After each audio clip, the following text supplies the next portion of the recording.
Hi, Ms. Guzman. How are you today? Hi, I'm fine. As fine as anyone can be during this time. I do have to let you know that we are being recorded. This lesson plan auditing is going to be recorded, so I've already started. Okay. Um, I understand that you're new to ELAR. This is your first year teaching English language arts and reading, and you come from a math background. So, how is that going for you? Um, it's a big change. Uh, Math and reading are two totally different subjects. It's taken some adjustment, but I think I'll be okay. Okay, sounds good. Um, can you walk me through next week's lesson plan? Yes. Um, well, first we're gonna start with the introduction to Unit 1, Crossing Generations. This unit will help deepen the student's perspective by reading, writing, speaking, listening, and presenting, which ultimately leads them to answer the essential question: what can one generation learn from one another? First, we're going to see where the students stand by having them evaluate themselves by filling out how they feel about the unit goals. That way, when we're done with the unit, they can come back and reflect on their growth. Then we're going to go over some academic vocabulary and review root words with a little activity. In the activity, they're given the word, the root word, related words, and mentor sentences so that they're able to predict what it means. We're going to do the first one together as a class. And then because we're doing this whole virtual learning, we're going to use Google Meets. We'll be using Google Meets and the Google Meets breakout rooms so that they may work together to answer the rest of the vocabulary. Because I don't know all the students just yet, grouping them will be random. And then as the year goes along, of course, that'll change. Then on Tuesday, we're going to introduce the essential question. What can one generation learn from another? We're going to go over an example of a personal narrative titled Grounded. It's a mentor text and short read, so we'll read it as a class. And then, as we're reading, I'll ask them to see how the author is vividly writes about her relationship with her grandmother, ultimately having the students try to make connections back to the essential question. Then on Thursday, we'll briefly review Grounded and the essential question, quickly review what a summary is, and then have them write one. We're going to attempt to try breakout rooms again so that, they're able to become familiar with it. In the breakout rooms, they'll discuss the essential question. Then we'll close up the lesson by having them come back and write a reflection individually. And then on Friday, because it's virtual, our campus is giving the students that day to catch up and turn in their work. Okay, cool. So I hear you mention the essential question a lot, though. What can one generation learn from another? Um, is that gonna be is that essential question gonna change, or is it gonna be throughout the unit, or how does that work? Yeah, no, it's not going to change. It's going to remain the same. Unit 1 is pretty lengthy. It's about 6 weeks. So with every text that comes along, the students will, they'll refer back to the essential question.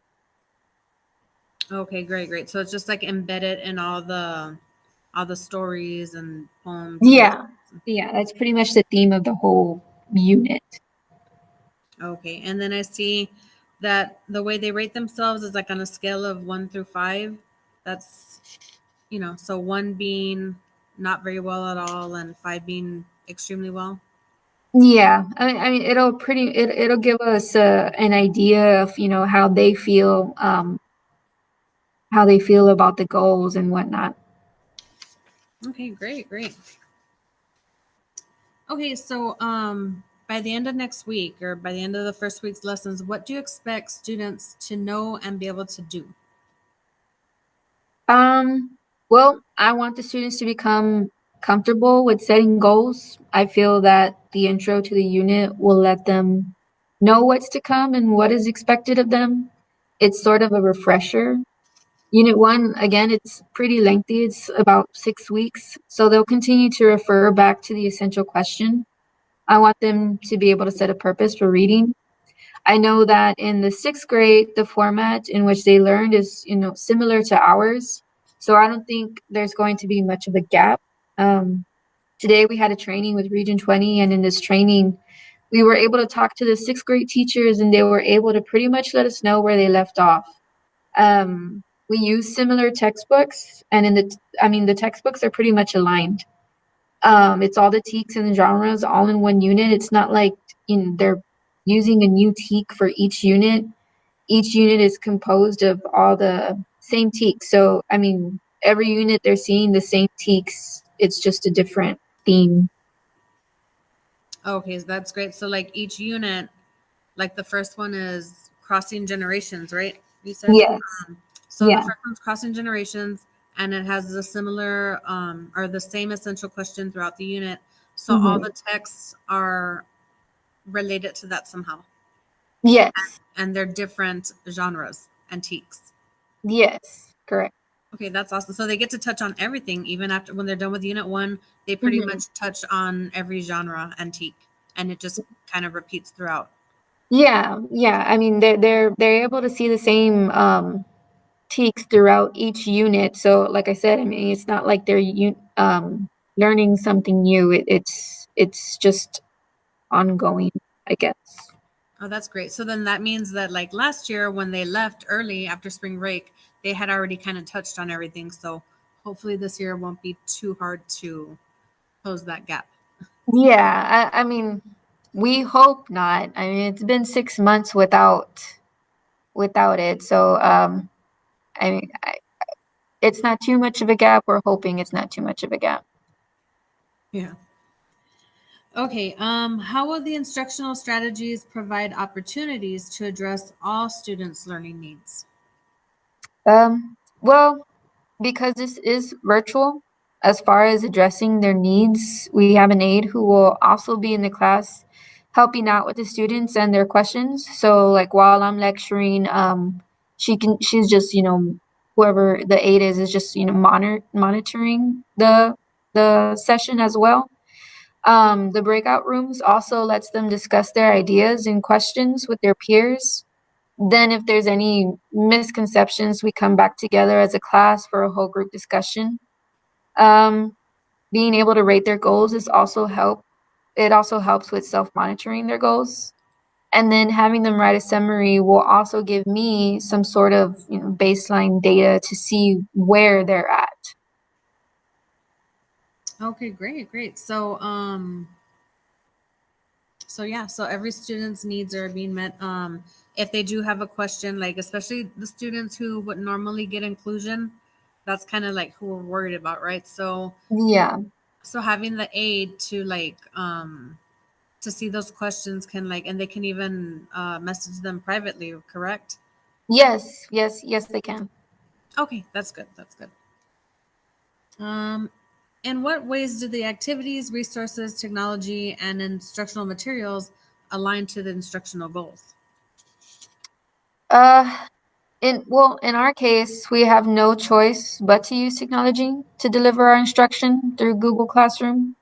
I really want to use the breakout rooms or utilize the breakout rooms. Having them use the breakout rooms aligns to the TICs because while they're in there, they're listening to their peers and, practicing their speaking skills. So we'll be trying to utilize the breakout rooms as much as we can. But as of right now, we're without technology, so we're sending their textbooks home along with their first week's assignments. Um, I'll be able to answer any questions during the time that is directed just for reading. The technology is one way we can meet the instructional goals during this difficult time. Also, if they're not able to log on during the reading block, yeah, I'm gonna go back and see who was present, who was able to get on, and then afterwards, go ahead and give them a call to see if they needed help with anything or if they had any questions. But yeah, so as of right now, that's our only form of contact.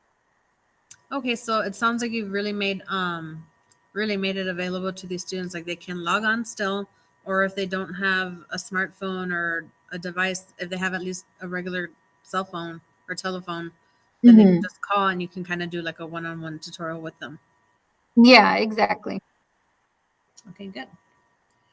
Okay, one more question for you. Why is it important to provide multiple strategies to teach and assess students? Uh, it's important to provide multiple strategies for teaching and assessing because, of course, we all know students learn differently. One strategy may not fit the needs of another student, and so on. So, again, because this is done virtually or being done virtually, it's hard to do any hands-on work. So in my Google Classroom, I've made sure to share a copy of the notes. I mean, if they have any questions, they may print them out. It'll, be available for them. Um, I'm also going to share videos that may help clarify any concept that they, didn't get during the live session. Also, again, if I see that they didn't log on, I'll go ahead and call them to see if they needed anything, had any questions. If they needed a copy of the notes printed, I'd go ahead and print it out for them, and they may pick it up if they needed to. Okay, that sounds really good. Of course, since this is all new to educators everywhere, we won't know until we know, right? What happens next week. But it looks like we have a pretty solid lesson for the beginning of school year, ELAR next week. Yeah, I hope so. Hopefully we don't, our internet doesn't shut down anytime because Right. that would be horrible. Yep. Okay. Thank you, Miss Guzman. I appreciate you letting me record this. And I will see you next time. Alrighty, thank you. Bye. Bye bye.